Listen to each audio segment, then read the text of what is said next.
Hey, fight fans, welcome back to Carlo Perusa MMA. I am Carlo Perusa, and today my guest is a professional mixed martial artist. He has had great success on the regional scene. He has a 6-1 record. He is getting that call to fight on the Dana White Contender Series, Week 6, September 5th, 17th. He's taking on Benjamin Bennett. He is Mr. Joey Hart. Joey, what's going on, man? We're only a few weeks away from the contest. What's training camp like at the moment? Few weeks away. Yeah, training camp's been training camp's been good. Yesterday I did some boxing work. This morning or this afternoon I'll be sparring in a couple hours here. Yeah, no, camp's been great. You know, you've really done great things so far as a pro. I mean, 100% finish rate. You've established yourself that if Joey Hart's fighting, man, it's worth watching. You're a very dynamic striker. You put opponents out different ways. You know, one thing I want to talk about off the bat, your last fight against Tyler Scott, big LFA opportunity. You finished him with a nasty knee to the body, dropped him. Walk me through that. At what point did you find the opening of maybe landing that knee? Yeah, we clinched up pretty early. I mean, the fight was only like a minute and a half, but yeah, we clinched up early, and I had watching his film. I knew he was good in the clinch, but I've always trusted my clinch against anybody in the world. So that just looked like it benefited me. So once we got there, yeah, I was hitting the body with knees. I was coming over the top with elbows when he was trying to defend the body, and then I just snuck that knee up the middle of the chin. You know, after that contest, did you have a feeling that did enough to make it to the Contender Series? Yeah. I thought something big was coming for sure. Either contender or I was thinking maybe like an LFA title. I didn't, but I thought for sure it warranted a step up. Now, where were you? Do you remember where you were when you got the phone call that you were going to be on the Contender?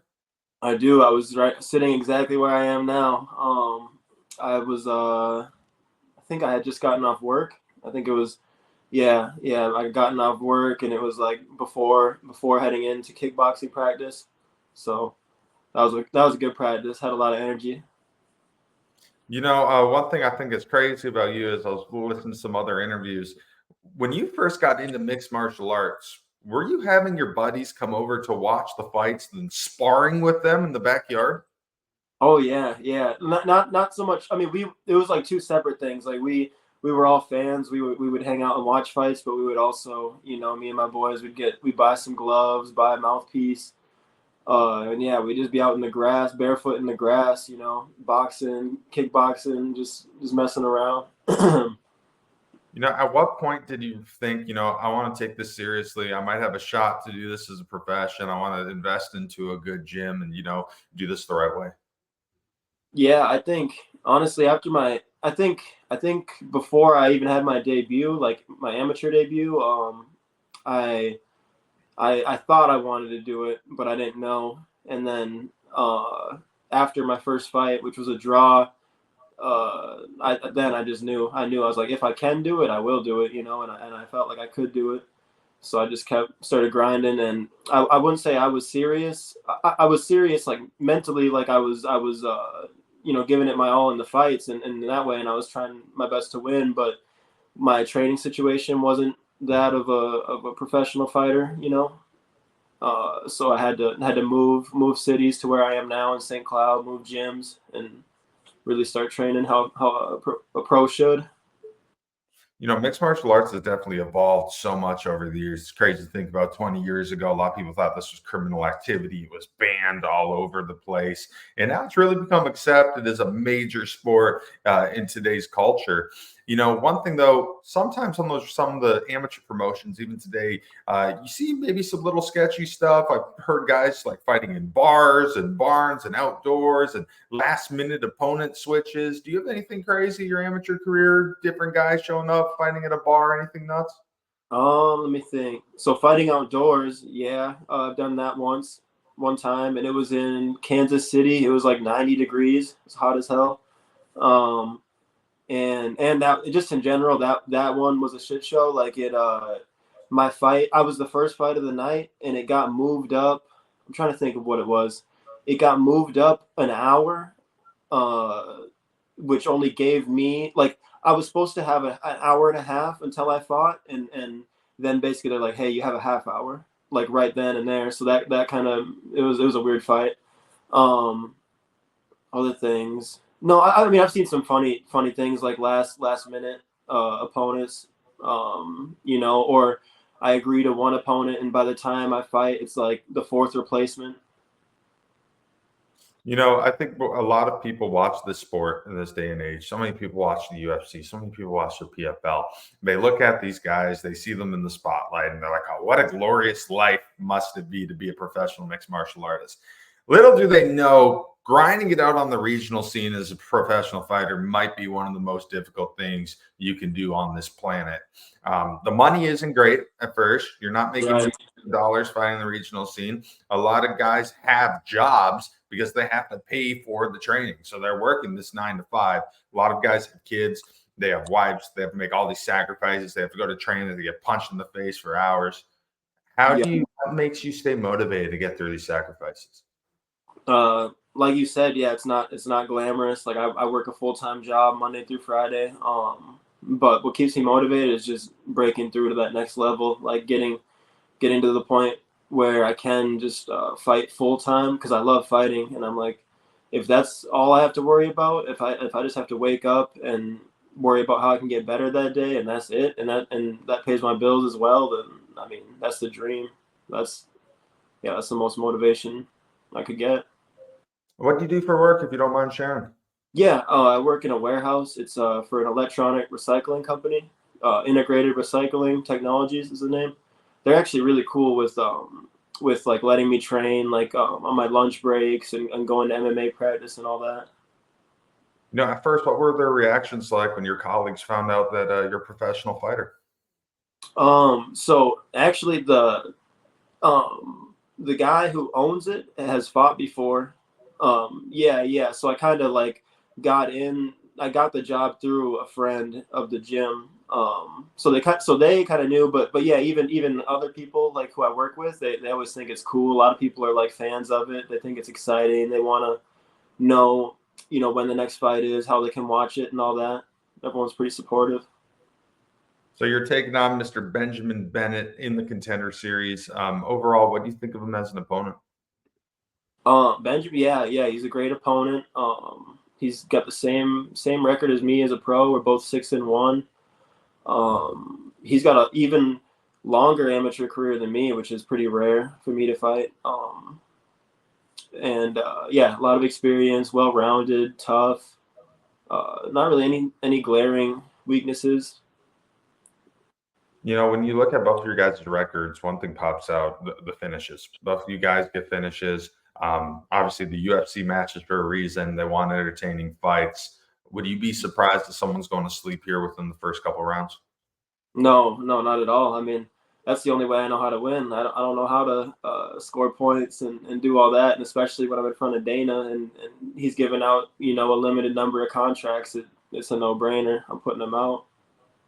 I don't know if you've been watching any of the contenders so far this season, but the big thing from Dana is he wants finishes. He wants that killer instinct. If the guys don't do it, they're not getting contracts. Coming into the fight, are you putting even more of an emphasis on finishes, or are you trying not to think about that and just let it play out? A little of both. I try not to put too much extra pressure. I try to just look at it like another fight, and like I said, the way I fight is finishing, so it's not it's not an issue. It's not like I have to change a whole lot. But on the other hand, I do think like in certain practices, like last round of sparring, or when I'm doing my runs, when I'm doing my sprints, like that's in my head. Like you're not just trying to get to the 15-minute bell. I need to do more. I need to always push harder to finish my opponent because I know he's tough. I know he's not going to want to quit, but I'm gonna leave him no choice. You touched upon it a little bit. You had a very long amateur career, 12 amateur bouts. Was part of the reason of taking that long to turn pro? Was it all about you and your coaches feeling that you were well-rounded enough to do it? Yeah, it was. Yeah, it was that. It was, because I didn't come in like a lot of these guys with a wrestling background or anything like that. Like I just 19 years old started fighting MMA, so I think I had to really iron a lot of things out. And also COVID stopped. Like I think I would have went pro a little sooner if not for COVID, because there was no events for a while. Events were getting canceled left and right, um, and just trying to find. It was just a long process trying to find that last tough. Because I feel like your final amateur fights should be probably harder than your first pro fights. I think just from like a business perspective, you should be testing yourself as much as you can when it doesn't matter so much as an amateur, and then when you first go pro, you're trying to find like easier matchups. But yeah, no, I think everything was perfect timing in the end. Mixed martial arts has changed drastically in the last 20 years. And I think one of the big things that have changed with it now, the fighting almost seems like it's not enough. You have to have charisma. You have to have a personality. Some guys, if they play like different characters and stuff, and, to get those title shots, to move up quicker, that's kind of what you have to do in this day and age. You're a guy, you have a personality, comes very naturally to you. You don't mind doing trash talk if you have to. You're very respectful, but you have that personality. Do you think that might help you in your MMA career? Yeah, I think so. I think people can relate to me, and I think because I'm a huge fan myself, so I think that's the biggest thing as a fan, or what draws fans to fighters is like, oh, that guy, I can relate to that. I can relate to his story. I work in a warehouse. A lot of people around the world who work in warehouses and watch fights every weekend. And I'm not that different than them, so I think a lot of fans could feel that. And yeah, trash talk. I'm not. It's tough to just start talking shit on a guy when he's respectful, and I feel like my opponent has been. So, but if anyone ever wants to take it there, I feel like that could be fun too. Who are some of the guys that you looked up to and maybe gave you motivation before you got into your MMA career, while you're in your MMA career? Are there any fighters that you kind of idolize or look up to? Yeah, it's Anderson Silva, number one. Like watching him was really what got me hooked. Trying to think other guys from that era.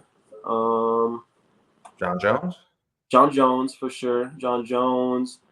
Um, who else? Mark Hunt was big. Who else? Wonderboy Thompson. Rory McDonald, Robbie Lawler. A lot of welterweights really.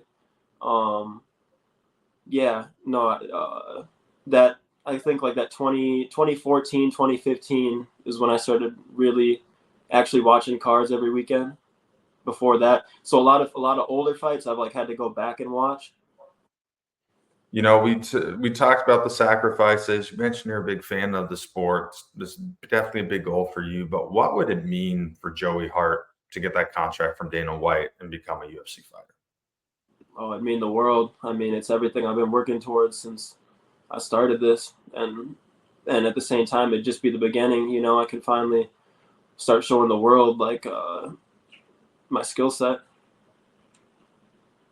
All right, Joey. Last question. In a perfect world, what is the outcome when you take on Benjamin Bennett, week 6 of the Dana White Contender Series, September 17th in Las Vegas, Nevada? The outcome is a spectacular knockout. I can't tell you which round. He's a tough dude, so who knows how long he'll last, but it's going to be a knockout no matter what. Joey, well, I'm so excited to see this fight, man. I think this could be one of the better fights on the Contender Series. Just action-packed, man. I appreciate you take some time out of your schedule to talk to me today, and I wish you nothing but the best, my man. Yes, sir. Thank you for having me. Absolutely. Well, that's Joey the Hitman Hart. I'm Carl Peruzza. Stick around, fight fans.